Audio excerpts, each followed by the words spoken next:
Youth இயக்கத்தை சார்ந்தவர்கள் சிறிய அளவிலே பணியாற்றக்கூடியவர்களாக இருந்தாலும், நம்முடைய ஆம்சாங் போன்ற தலைவர்களாக இருந்தாலும் பாதுகாப்பற்றவர்களாக இருக்கிறார்கள் என்பதுதான் இது உணர்த்துகிறது.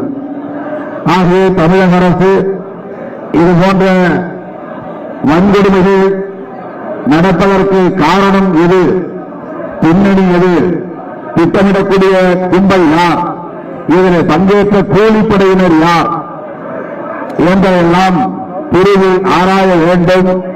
உரிய பாதுகாப்பு நடவடிக்கைகளை மேற்கொள்வதற்கு ஆவணை செய்ய வேண்டும். அன்பு சகோதரர் ஆம்சாங் அவர்கள் தமிழ்நாட்டில் உள்ள எல்லா தலித் இயக்கங்களோடும் நெருக்கமான நட்பை கொண்டிருந்தார் என்பது அவருக்குள்ள சிறப்பாகும். எந்த இயக்கத்தையும் போட்டியாக கருத மாட்டார். யார் மீதும் பொறாமை கொண்டு விமர்சனங்களை செய்ய மாட்டார். கருத்தியல் ரீதியான விமர்சனங்களை செய்வார், அரசியல் விமர்சனங்களை செய்வார். ஆனால் தனிநபர் விமர்சனங்களை ஒருபோதும் அவர் முன்வைக்கவில்லை. அதுதான் அவருடைய பண்பாட்டுக்கு, அவருடைய மாண்புக்கு சிறந்த சான்று. ஆகையால் இன்றைக்கு கட்சி சார்பற்ற முறையில் எல்லா தரப்பினரும் இங்கே ஓடி வந்து கண்ணீர் சிந்தக்கூடிய நிலையை நாம் பார்க்கிறோம். எனவே அவருடைய இழப்பு என்பதை ஈடு செய்ய முடியாதது.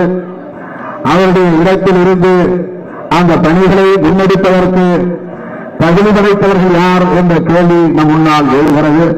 அந்த அளவுக்கு அவர் பௌத்தத்தை பரப்புவதிலும் புரட்சியாளர் அம்பேத்கரின் கொள்கைகளை முன்னெடுப்பதிலும் எந்த விதமான பதவி ஆசையும் இல்லாமல் அம்பேத்கர் அரசியலை முன்னெடுக்க வேண்டும் என்கிற அந்த பண்பு, இந்த கட்சிக்கு போகலாமா அந்த கட்சிக்கு போகலாமா என்று கருதாமல் பகுஜன் சமாஜ் கட்சியின் மூலம் புரட்சியாளர் அம்பேத்கரின் கருத்துக்களை மக்களிடத்திலே கொண்டு போய் சேர்ப்பது மட்டும்தான் நம்முடைய கடமை என்ற அந்த புரிதலோடு அவர் ஆற்றிய களப்பணி மகத்தானது, போற்றுதலுக்குரியது, பாராட்டுதலுக்குரியது. அதற்காக அவருக்கு நாம் நன்றி கடன் பெற்றிருக்கிறோம். லட்சக்கணக்கான விடுதலை சிறுத்தைகளின் சார்பிலே அவருக்கு எனது செம்மாந்த வீர வணக்கத்தை செலுத்துகிறேன். என்னுடைய அன்பு உழவலை நான் இழந்ததாக நான் 2 நாட்களாக பரிதவித்து துயரத்திலே மூழ்கி கிடக்கிறேன். எந்த நேரமும் அவருடைய பழைய பேச்சுகளை இந்த 2 நாட்களாக நான் கேட்டுக் கொண்டிருக்கிறேன். அவருடைய நிகழ்ச்சிகளை எல்லாம் யூடியூப் வலைத்தளங்களின் மூலமாக நான் பார்த்துக் கொண்டிருக்கிறேன். என் மீது அந்த அளவுக்கு அளவிருந்த பற்றுகளை கொண்டிருந்தார் என்பதை எண்ணி பார்க்கிறேன், இழந்து பார்க்கிறேன். அவருடைய இழப்பு என்னாலும் ஈடு செய்ய, என்னாலும் தாங்கிக் கொள்ள முடியாத ஒரு இழப்பாக இருக்கிறது என்றால் அவருடைய குடும்பத்தை சார்ந்த அவருடைய துணைவியார், 1 வயதே நிறைந்த அந்த பச்சிலம் குழந்தை எண்ணி பார்க்கவே சகிக்க முடியாததாக இருக்கிறது. அண்மையிலே அந்த குழந்தையின் பிறந்த நாள் விழாவிலே பங்கேற்கிற வாய்ப்பை பெற்றேன். அந்த குழந்தையின் பிறந்த நாள் விழாவை ஒரு ஆட்டத்தை போல நடத்தினார். அதை தன் குடும்ப விழாவாக அவர் கருதவில்லை. தன்னுடைய கட்சியே குடும்பம் என்று கருதினால் அதை ஒரு மாநாடு போல நடத்தினார். தமிழ்நாடு முழுவதும் பல்லாயிரக்கணக்கான தொண்டர்கள் என்பதில் பங்கேற்றார்கள். நானும் அதில் பங்கேற்ற அந்த குழந்தையை வாழ்த்தினேன். அப்போது அவரை இடத்திலே காட்டிய வாஞ்சியை எண்ணி நான் பார்க்கிறேன். அன்பு இளவன், அன்பு சகோதரர் ஆம்சாங் அவர்களை இழந்து வாடுகிற அவருடைய அருமை துணைவியாருக்கும் தன் தந்தையை இழந்துவிட்டார் என்பதை அறியாமல் இருக்கிற அந்த பச்சிலம் குழந்தைக்கும் அவருடைய குடும்பத்தை சார்ந்த உற்றார் உறவினர்களுக்கும் எனது ஆழ்ந்த இரங்கலை தெரிவித்து அன்பு இளவல் ஆம்சாங் அவர்களுக்கு மீண்டும் ஒருமுறை எனது செம்மாந்த வீர வணக்கத்தை செலுத்தி முடிக்கிறேன். ஜெய் பீம், ஜெய் பீம், ஜெய் பீம். வன்மையாக கண்டிக்கத்தக்கது, வருத்தத்துக்குரிய செயல். ஜனநாயகத்தை சிதைப்பதற்காக சில கூலிப்படைகள் இப்படிப்பட்ட செயலை செய்திருக்கிறார்கள். உண்மையான குற்றவாளியை வெளியில் கொண்டு வர வேண்டும். யாரோ 4 பேர் 5 பேர் வெட்டினார்கள், சரணடைந்தார்கள் என்று இதோடு முடிக்கக்கூடாது. தமிழ்நாட்டு காவல்துறை ஸ்காட்லாந்து காவல்துறைக்கு நிகரான காவல்துறை என்று எங்களுக்கு நம்பிக்கை இருக்கிறது. இந்த காவல்துறை உண்மை குற்றவாளியை கொண்டு வருவார்கள் என்ற நம்பிக்கையும் இருக்கிறது. புலன் விசாரணையை இன்னும் தீவிரப்படுத்த வேண்டும், புலன் விசாரணையை இன்னும் அகலப்படுத்த வேண்டும். யார் யாரெல்லாம் 11 பேரை பிடிச்சிருக்காங்கன்னா அந்த 11 பேருக்கு யார் பின்புலமாக இருந்தார்கள், எங்கிருந்து அவர்களுக்கு ஆணை வந்தது, யார் அவர்களுக்கு உதவி செய்தார்கள், எவ்வளவு தைரியமாக ஒரு மாநில தலைவரை கொலை செய்ய முடியும் என்றால் சாதாரண மக்களுக்கு என்ன என்ற ஒரு கேள்வி எழுகிறது. நான் மீண்டும் மீண்டும் சட்டப்பேரவையில் பேசியதைத்தான் இங்கேயும் சொல்லுகிறேன். உளவுத்துறையை வலிமைப்படுத்த வேண்டும். உளவுத்துறையை வலிமைப்படுத்தி இருந்தால் இந்த செயலை தவிர்த்திருக்கலாம். சென்னை மாநகரத்தில் உளவுத்துறை கமிஷனர் ஆஃப் போலீஸ் இருக்கார். அவர் கீழே ஒரு டெப்புட்டி கமிஷனர் எஸ்பி லெவலில் இருக்காங்க. ஐஜி லெவலில் மாற்றணும்னு நாங்கள் ஏற்கனவே சொல்லியிருக்கோம். சட்டப்பேரவையில் நான் பேசியிருக்கேன். 28ஆம் தேதி மாலை 5:30 மணிக்கு டிஸ்ட்ரிக்ட் லெவலில் இன்ஸ்பெக்டர் லெவலில் உளவுத்துறை இருக்குது, எஸ்பிசிஐடி, அதை டிஎஸ்பி லெவலில் மாற்றணும், அடிஷனல் எஸ்பி லெவலில் மாற்றணும். இப்படி காவல்துறைக்கு இன்னும் வசதிகளும் வாய்ப்புகளும் இன்ஃப்ராஸ்ட்ரக்சரை டெவலப் பண்ணி கொடுத்தா எப்படி போன்ற படுகொலையை தவிர்க்கலாம். எதுங்க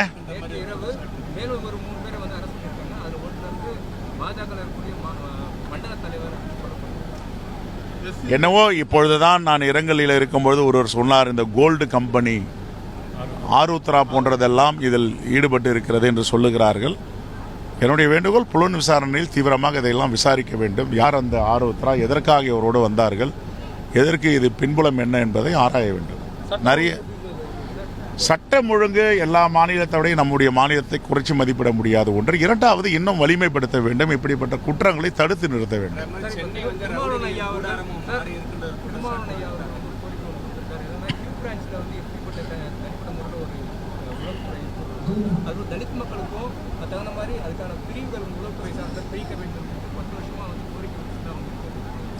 இல்லை, குறிப்பாக ஒரு உரிமைகளுக்காக ஆண்டாண்டு காலமாக 1000 ஆண்டு காலமாக போராடி கொண்டிருக்கின்ற ஒரு சமூகம் தான் பட்டியலின சமூகம்.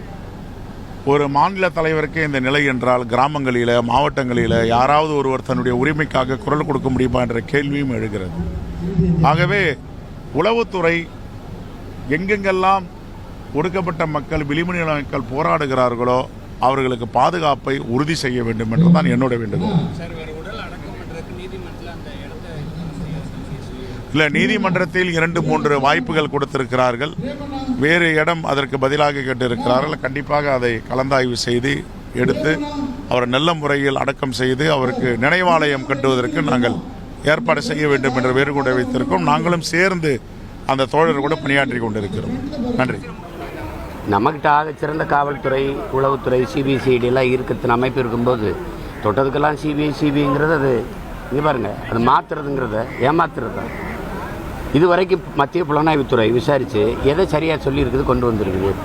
இது நம்ம மண்ணில் நம்ம மண்ணின் மகனுக்கு நடந்த கொடுமை நாமளே விசாரித்து முடிவு காண்றதும் சரியாக இருக்குது. அதை மத்திய அரசுக்கு அவனுக்கு என்ன, இப்போ என் தம்பி ஆம்ஸ்ட்ராங்கின் உயிருக்கு அவனுக்கு என்ன அக்கறை இருக்கும்? நீங்கள் சொல்லுங்கள். நாங்கள் அரசியல் நெருக்கடி கொடுக்கலாம், நீ சீக்கிரம் கண்டுபிடின்னு சொல்லலாம். அவன் என்ன என்னை கண்டுக்கிறான்னா அதெல்லாம் அவசியமற்றது. இங்கே தம்பி கொலை நடந்துச்சு, குற்றம் தெளிவாக தெரியுது, கைதை சரணடைஞ்சவங்க உண்மையான குற்றவாளிகளாக முதல்ல சொல்லணும். அவங்க யார், நீங்கள் கைது செய்யலை, அவங்க சரணடைஞ்சிருக்காங்க. அவங்கள நீங்கள் எடுத்து விசாரிக்கவே இல்லை, உடனே ரிமாண்ட் பண்ணி உள்ளே வச்சுக்கிட்டீங்க. அவள் விசாரிக்கணும்ல, ஏன் கொன்ன, எதுக்கு கொன்ன, யார் சொல்லி கொன்ன, இவ்வளோ பெரிய தலைவர் உயிர் எடுக்கிறவங்களுக்கு உனக்கு என்ன, அவருக்கு ஒரு பிரச்சனை என்ன, நோக்கம் என்ன, இதெல்லாம் வெளியில் தெரிய வரணும்ல. அது இல்லையே, உள்ளே வச்சு மூடிட்டீங்க, அதோட எல்லாத்தையும் மூடிட்டீங்க.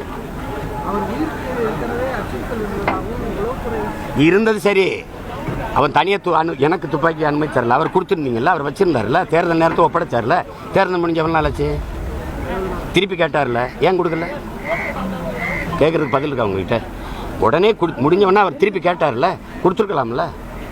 அவர் கையில் துப்பாக்கி இருக்குன்னா நெருங்கி இருக்க மாட்டான். துப்பாக்கி இல்லைன்னு தெரிஞ்சிருச்சு. எப்படி தெரிஞ்சிச்சு அவனுக்கு?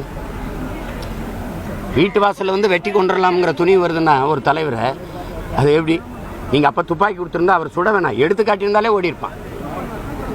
தமிழ்நாட்டில் ஒரு தனி மனிதனுக்கு இந்த அளவுக்கு தான் பாதுகாப்பு இருக்கலாம். தனி மனிதனுக்குன்னு என்ன சொல்கிறீங்க? நாட்டு மக்களுக்கு எவ்வளோ தான்? நீங்கள் 31 நாட்களில் 133 படுகொலைகள் நிகழ்ந்திருக்கு. ஒரு அறியப்பட்ட எல்லாரும் தெரிஞ்ச ஒரு தலைவருங்கனால பளிச்சுன்னு வெளியில் தெரியுது. இப்போ நான் என்ன சொல்கிறேன், கள்ளக்குறிச்சி கள்ளச்சாராய் இதுலேயே ஏற்கனவே மரக்காணத்தில் செத்த போது நீங்கள் எச்சரிக்கை இல்லை, திருப்பி இங்கே 50-60 பேர் 70 பேர் செத்த பிறகு தான் வெளியில் தெரியுது. ஆனால் அவர் சாகலைன்னா வித்துக்கிட்டு தானே இருந்திருப்பாங்க, செத்தவனை தான் வெளியில் தெரியுது. அப்போ அது வரைக்கும் அப்போ அது மாதிரி இவர் இறந்த பிறகு தான் கொலை செய்யப்பட்டவர் தான் பளிச்சுன்னு தெரியுது.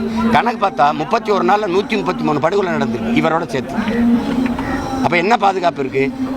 இவருக்கே இல்லை அப்படின்னா, இவ்வளவு செல்வாக்கு பெற்ற ஒரு தலைவனுக்கு இல்லைன்னா சாதாரண குடிகளுக்கு, சாதாரண பெண்களுக்கு என்னவா இருக்கும்? அப்போ எதுக்கு நீங்கள் சட்டம் ஒழுங்கு சிறப்பான இதெல்லாம் நம்ம எதுக்கு பேசணும்? காவல்துறை வந்து இப்படி மெத்தனமா இருந்திருக்காங்க, அவர் கேட்டதை கொடுக்கல அப்படின்னு தம்பி, நான் கேட்குறதுக்கு ஒரு தான். நீங்கள் 3 தடவை அவருக்கு த்ரெட்டன் இருக்குன்னு தெரிஞ்சு நாங்கள் எச்சரிச்சோங்கிறீங்க. அவரை எச்சரித்து என்ன பண்ணுவீங்க?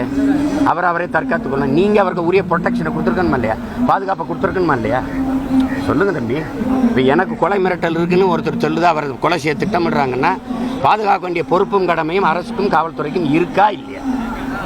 அவர்கிட்ட சொல்லிட்டோம் அப்படின்னு அவர் என்ன பண்ணுவார்? அவர் வாடகைக்கு காவல்துறை, அவர் வாடகைக்கு பாதுகாப்பு வச்சுக்கிடுவார் எப்படி? அவர்கிட்ட சொல்லிட்டோமுங்க. அவர் கவனக்குறைவாக இருந்தார். இதை சொல்கிறதுக்கு ஒரு காவல்துறை, ஒரு அரசு, ஒரு நிர்வாகமா தம்பி?